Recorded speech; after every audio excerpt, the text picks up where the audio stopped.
Ang sabi nila, ang bawat isa sa atin bilang FPO sa Forever Living Products ay may kanya-kanyang kasaysayan. Kasaysayan kung paano ba nakatulong sa atin itong tinatawag na aloe vera gel. Tara, katulad sa ating pamumuhay, noong unang panahon, di ba, ganito tayo manamit, ganito yung style ng pambuhok natin. So sa bawat araw na lumaraan, paano ka ba nakatulong sa akin itong Forever Living Products? Di ba? Especially itong aloe vera gel na to. Well, baguhin kaya natin kasi para pag gantong style baguhin kaya natin. Paunat natin itong buhok ko at itong pananamit ko palitan natin. Diba? Para ikwento ko naman sa inyo ang mga pagbabago sa buhay ko. Katulad ng pananamit, hairstyle, at paano ito nakatulong sa akin. Tara! O ayan, pwede na ba itong buhok ko? O, ito yung pananamit ko. Yan ang effect ng Forever Living Products International. So katulad sa maraming pagbabago sa buhay natin, sa buhay ko, ang naitulong sa akin ng aloe vera gel ay nakatulong siya sa akin para i-restore ang aking kalusugan.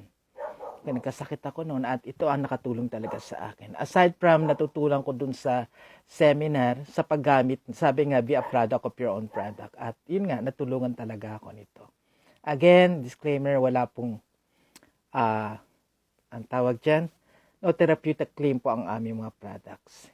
Ibig ko nung sabihin, ito ay base sa personal kong paggamit. At isa pa, diba sabi nga nila, people change, everything is, maraming pagbabago nangyayari sa buhay natin. Isa sa itulong sa akin aloe vera gel is to have a healthy lifestyle. Happy and healthy lifestyle. Kasi pwede kang maging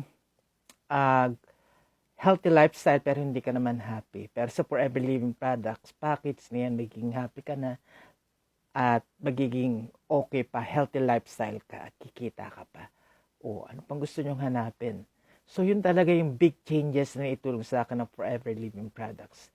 Dito ng aloe vera gel. Naging malusog at naibalik ang aking kalusugan. Ang bawat isa sa atin, ang kwento natin ay may purpose kung bakit tayo nasa Forever Living Products. Kasi maraming tao napapatotoo na, yun nga, iba't ibang kadahilanan bakit sila gumagawa ng Forever Living Products. Ang kwentong Forever ko sa aloe vera gel ay ito. Natulungan akong baguhin ang aking lifestyle to be happy and healthy lifestyle. Kaya kayo, ano pang ginagawa nyo? Subukan nyo rin ng mapatunayan. O diba? Wala namang masama kung susubukan nyo Try and try until you succeed. Yun lang masasabi ko. And have a happy day. Good morning. And I am Manager Forever Living